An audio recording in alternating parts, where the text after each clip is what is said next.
I have a conspiracy spanning potentially over 30,000 years, involving countless men in the journey to spread the light. The identity of a certain man, William Shakespeare. Is he an immortal alchemist of time?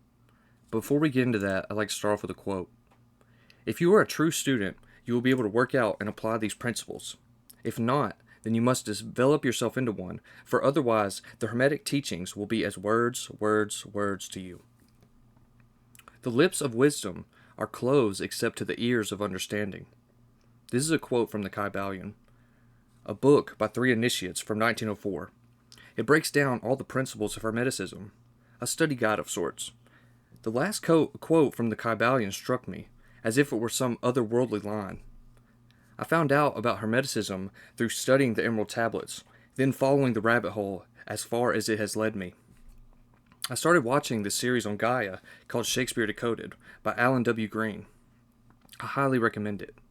In it, Alan W. Green pulls off a heist to discover what lies in Shakespeare's tomb in the church where he was supposedly buried. Also trying to piece together who Shakespeare really was. John Dee, Edward de Vere. Alan Green showed that there were mathematical correlations between the Great Pyramid and the sonnets cover of Shakespeare, which led me to the name, Hermes Trismegistus, the thrice-born, or the thrice-great.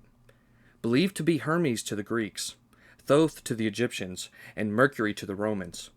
Could he have been Shakespeare, or one of the many that made up the Shakespearean Council?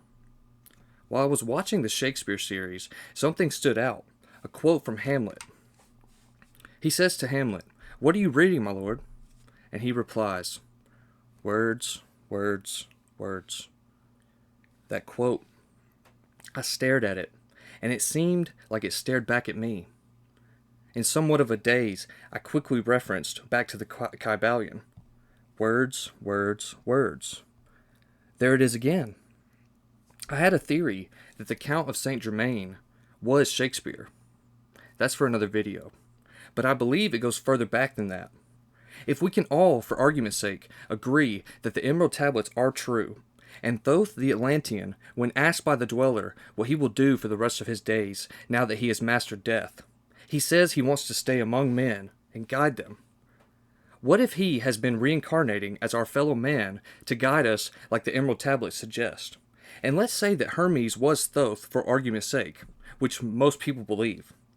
I believe Shakespeare could have been Thoth himself, guiding the people from beyond, with timeless stories that transcend all cultures and precognitions. The one true way to tap into the human psyche, with a story.